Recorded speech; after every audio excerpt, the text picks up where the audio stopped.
श्री गुरुदेव भगवान की जय। श्रीमद् भगवद गीता के 6वें अध्याय में श्री भगवान योग का वर्णन करते हुए कहते हैं कि जिससे कभी वियोग न हो और निश्चय पूर्वक शोक की निवृत्ति भी हो जाए और परमानंद की प्राप्ति हो जाए, ऐसे योग का वर्णन करते हुए कहते हैं कि समस्त दुखों का निवारण हो और वियोग भी ना हो। जिस योग से कभी वियोग भी ना हो और कोई ताप संताप भी ना हो, बड़े भारी दुख से भी विचलित ना हो, चाहे गुरु भी कहें फिर भी दृढ़ता हो। गुरु भी कहें कि तुम ऐसा नहीं हो, या मतलब परीक्षा के लिए भले ही, तो तब भी दृढ़ता रहे कि हमें अपना निश्चय हमारा दृढ़ रहे कि जिससे हमारी शोक की निवृत्ति और परमानंद की प्राप्ति हो जाए। ऐसा ही ये योग है। ऐसे योगी के लक्षण क्या क्या और उनके क्या साधन हैं, वो सब बताते हैं। दुख 23वें श्लोक में बता रहे हैं, तम विद्या दुख संयोग वियोगम योग संगीतम।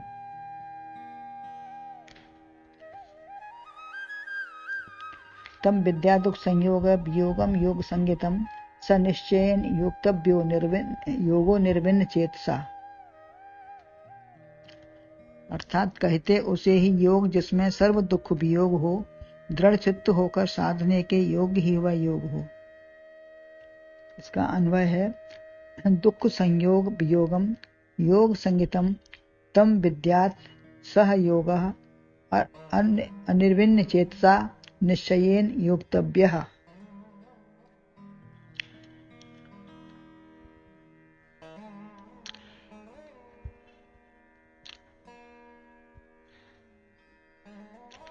दुख के संयोग का जो वियोग है उसे जानना चाहिए। जो दुख का संयोग हमें हुआ है उसका वियोग करने के लिए उसे हमें जानना है। बिना उगताए चित्त से तत्परता पूर्वक दृढ़ निश्चय से यह योग ही योग करने योग्य है।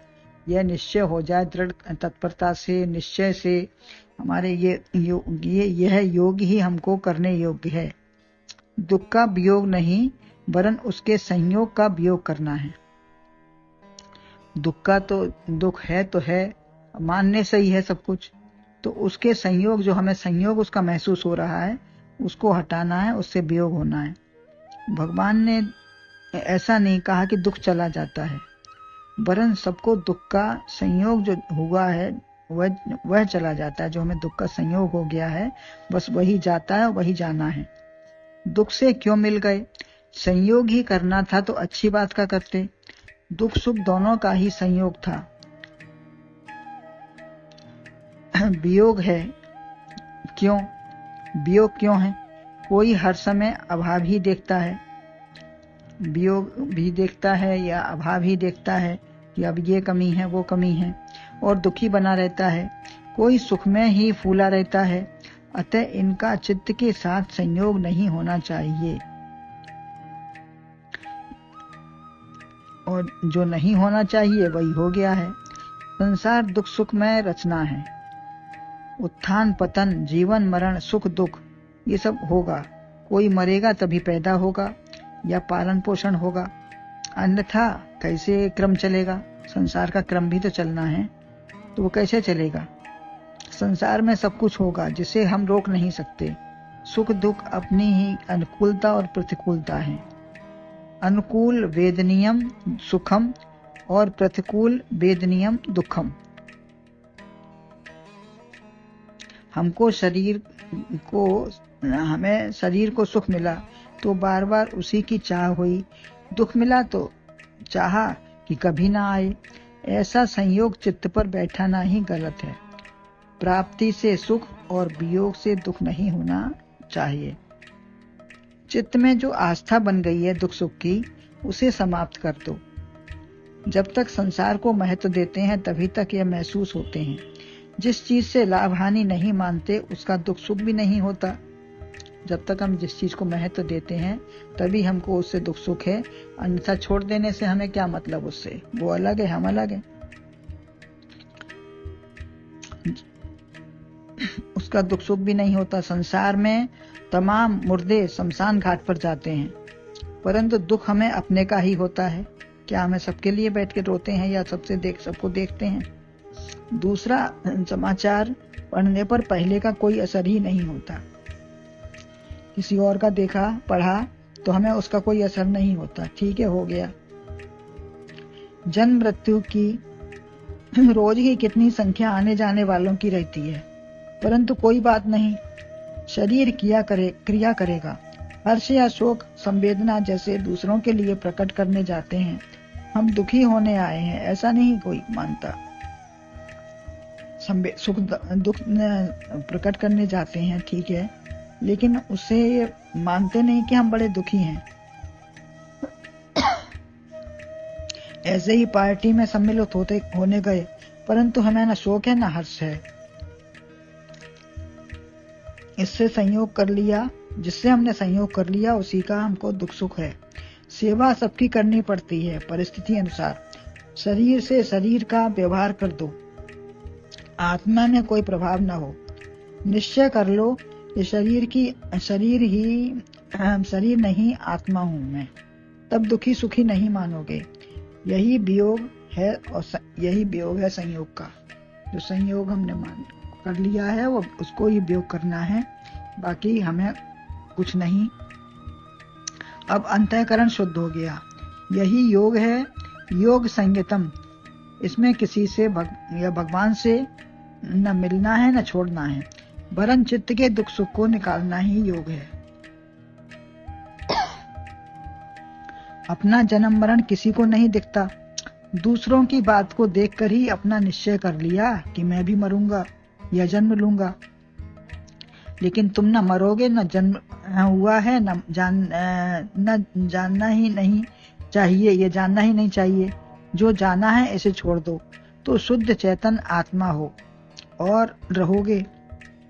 शरीर का कुछ भी हो, मैं जैसा हूं वैसा ही रहूंगा। रोग शोक दुख सुख सब मेरे नहीं हैं। जो आया है सो जाएगा। न हम दुखी सुखी हैं, ऐसा जान लेने पर ही वास्तविक तत्व झलक आता है। किसी के बताने से जन्म अवस्था या मरना या रिश्ता नाता जाति धर्म सब मान लेते हैं। ऐसे ही यह जान लो कि तुम कुछ नहीं हो, तुम सच्चिदानंद आत्मा हो। जितना सब संसार के बताने से हम निश्चय कर लेते हैं, उन सबको न मानकर ये हम केवल इतना ही निश्चय कर लें कि हम और कुछ नहीं, केवल सच्चिदानंद आत्मा है, जिसको न कहीं जाना है न आना है। गीता उपनिषद गुरुओं की बात तो मानो, जो अमर हैं उसी की बात नहीं मानते। छोटे छोटे लोग या संसारियों की बात भी मान लेते हैं। अमरता की बात की भी तो कल्पना करके जान लो। ये अमरता की जो बात है उसको भी तो अपना कल्पना करो, विचार करो, निश्चय करो, मनन चिंतन करो, तो उसको जान लो। इसमें ही आनंद है। इससे भी एक दिन निश्चय हो जाएगा, धीरे धीरे निश्चय हो जाएगा। यदि मृत्यु काल मालूम हो जाए तो बेचैनी या आलस्य बढ़ सकता है, लेकिन जातस्य ध्रुवो मृत्यु, मैं शरीर नहीं हूँ, शरीर की मृत्यु है, ऐसा जानने पर योग हो गया। आत्म तत्व से मिल गए। योगः कर्मसु कौशलम और समत्वम योग उच्यते। काम करो लेकिन तुम जलो भुनो नहीं, प्रभाव न हो उसका, यही कुशलता है। आग पानी वायु तुम्हारा कुछ भी नहीं बिगाड़ सकती। ऐसा योग कैसे मिलाएं? उसे केवल जानना है। यह दुख शोक मुझे नहीं है छू सकते। शरीर घर धन व्यक्ति को छुएंगे, मुझे नहीं। मुझ माने आत्मा को नहीं। मेरा कुछ बिगड़ सकता नहीं। यही कल्पना करते करते निश्चय कर लो। इसे जानकर अनिर्विण्ण चेतसा ध्यान जप तप समाधि पूजा गुरु दर्शन सब करते हैं, परंतु हम जैसे के तैसे हैं, हमारे ऊपर कोई असर नहीं हो पाता। अब कहीं जाकर क्या करें? इसका निर्वेद कभी न हो। जन्म जन्म यत्न कराही, अंत राम का आवत नाही। राम न आता है न जाता है, वह कहते नहीं बनता। कभी निराशा न हो, सदैव तत्परता लगन बनी रहे। इसके लिए सदैव तैयार रहो। खेद न हो कि मुझसे यह नहीं होगा। अपने में हार न मानो, हारिए न हिम्मत, बिसारिए न राम। राम कहीं आता जाता नहीं है, राम ने आत्मा हमारी, वही हम उसका स्वरूप हैं। तो नर हो ना निराश करो मन को, तो अपने मन को कभी निराश मत करो। एक दिन जैसे चींटी अपने गंतव्य को प्राप्त कर लेती है तो लगी रहती है, पुरुषार्थ से लगी रहती है। ऐसे ही यदि हम पुरुषार्थ दृढ़ निश्चय बना लेंगे तो हमें भी अपना लक्ष्य प्राप्त हो जाएगा।